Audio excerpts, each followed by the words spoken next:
I mean, how much of what people experience when it comes to the word depression, how much of it is their life going bad, tragedy, poor health, bad job choices? How much of it is some sort of a weird genetic thing? How much, I mean, there's so many variables as to what causes depression, but such a giant number of people suffer from depression. Well, I think it only, if I'm being honest, I think it's going to get worse. You know, like you look at the way we live and the closer and closer, you've spoken about that. We're just talking about fucking New York. We're not meant to be that confined.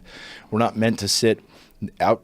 Like we're withheld from the fucking sun right now. Yeah. So many of these things communicate with our bodies. I'm working with a genetic specialist, Ryan Frissinger. He was on Chris Ryan's show. Sunlight influences 500 on-off switches on our epigenetic level. For the good, unless you fucking overdo it, right?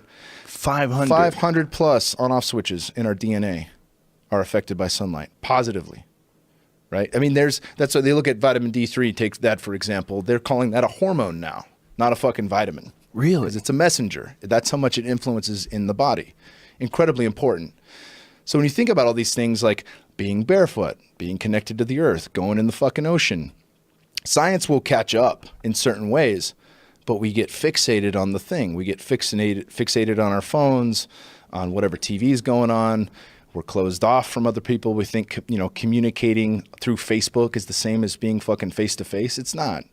And the more we head that direction and we're putting, as you put it, putting fucking shit food in our body for mouth pleasure, that influences the brain, right? 80 to 90% of all of our neurotransmitters are made by the bacteria in our gut. So you think the shit meal is just going to put on 5 pounds. It's not. It might put on 5 pounds, but it's going to fuck your brain up for a while. You make you a little bit more emotional. Fuck with your sharpness, your memory recall.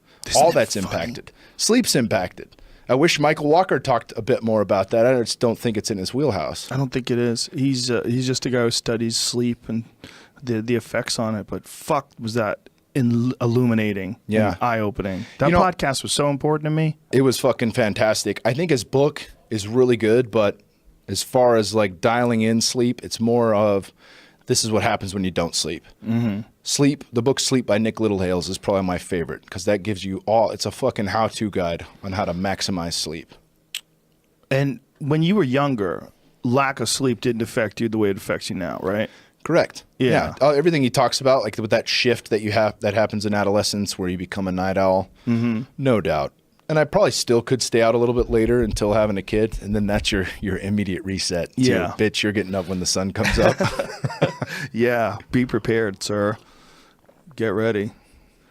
Yeah. It's, there's so many different factors that lead to a healthy body, but how much of a healthy body leads to a happy mind? That's where it gets, like, you can't blame some of these people that are suffering from like a disease. Some of these people that have like something wrong with the way their brain is producing these happy hormones. Yeah, I don't think you can say it's just this one thing like, well, if you just ate clean or if you just went keto or you just ate paleo, then you wouldn't have depression. I don't think that's it at all. But certainly that's a factor. It certainly could be a factor. Being in nature is a factor. Mm-hmm.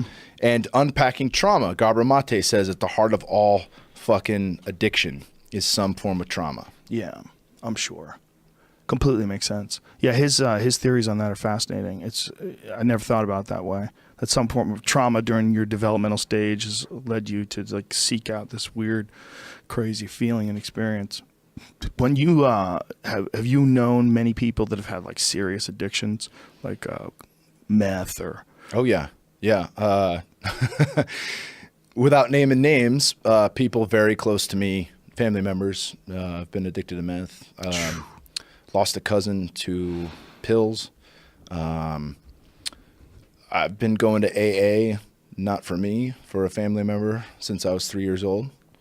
So I've seen that, What is that trauma based? Is like everything, because don't pills just get everybody? Yeah, pills can get everybody. There's no doubt about that.